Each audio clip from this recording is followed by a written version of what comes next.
Thank you for joining me today. It's Brian Gubernick, and welcome to the No Days Off podcast, where we believe that every day brings a new opportunity to get better. In yesterday's episode, we talked about health span, and specifically, we talked about the things you can do at the start of the year to change your health span, the simple steps that we can take to create some momentum. I want to have a similar conversation today, but instead of talking about our physical health, I want to talk about our financial health. At the start of the year, most financial conversations drift toward tactics, what to invest in, how to make more money, what asset class might be the one for 2026. I think those conversations skip what I believe to be the more important question. And that question is my financial foundation actually sound? See, financial health isn't about net worth screenshots or making aggressive bets. It's about how resilient and flexible and durable your financial life ends up being, especially when it's under pressure. And for the No Days Off nation of entrepreneurs, pressure is not a hypothetical. It is a guaranteed thing. So I want to chat a little bit about building a financial base that allows you to operate with a bit more clarity and confidence for the rest of this year. I think as entrepreneurs, we have a tendency to blur personal and business finances, intentionally or not. Income can be volatile as an entrepreneur. Opportunities can appear quickly and they can disappear quickly, and risks are rather uneven. When your financial foundation is weak, you make short-term decisions to relieve pressure. You accept deals that you probably shouldn't. You delay long-term moves because you need liquidity right now. And that stress, that financial stress, it bleeds into leadership and it bleeds into relationships. In my opinion, financial health creates optionality. And I love creating optionality. I believe the more options you have, the better decisions you can make. The ability to say no, the ability to decide to wait, or the ability to move decisively, that freedom comes about when you create optionality. I think a strong foundation or financial foundation rests on really four elements. Number one, clarity. Number two, stability. Number three, liquidity. And number four, intentional risk. In my personal experience, if any one of these is missing, the system, your financial system, becomes a little fragile. Even if you're making a bunch of money, even if your income is high. So let's start with clarity. What is clarity? Clarity is knowing where you actually stand. I think that financial anxiety oftentimes comes from ambiguity. It's not from a lack of money. So as you start the year, I would get real clear. I would get a very clear understanding around, what do I earn? What do I spend? What do I own? And what do I owe?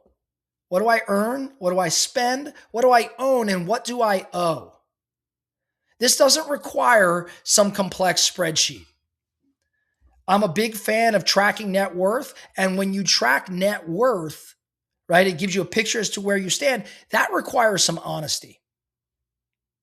I think entrepreneurs who don't have clarity tend to overestimate progress and they underestimate risk. So clear numbers, like I'm describing, they reduce emotional decision-making. And what does that allow for? It allows for rational planning. So number one, I want to start with clarity. Know where you actually stand. Number two, I want to talk about stability. I think most people focus on increasing income first, but a healthier approach is almost always to stabilize your expenses. So same line of questioning as I just did with clarity. For stability, I'd be asking myself, hey, which expenses are fixed? Which expenses are lifestyle driven, and which are legacy decisions that just no longer serve me. See, reducing financial friction increases margin, not just financially, but mentally, it increases that margin. And stability allows you to withstand the slower months. It allows you to, pivot when the market shifts, and it allows you to operate without a sense of panic. So number two, stability. Number three, I want you to think about liquidity. Strategically having some cash on hand. Liquidity is often undervalued during the really good times, and it's desperately needed during the bad ones. So I think we have to be in the appropriate cash position. We have to have liquid assets because it gives us psychological safety.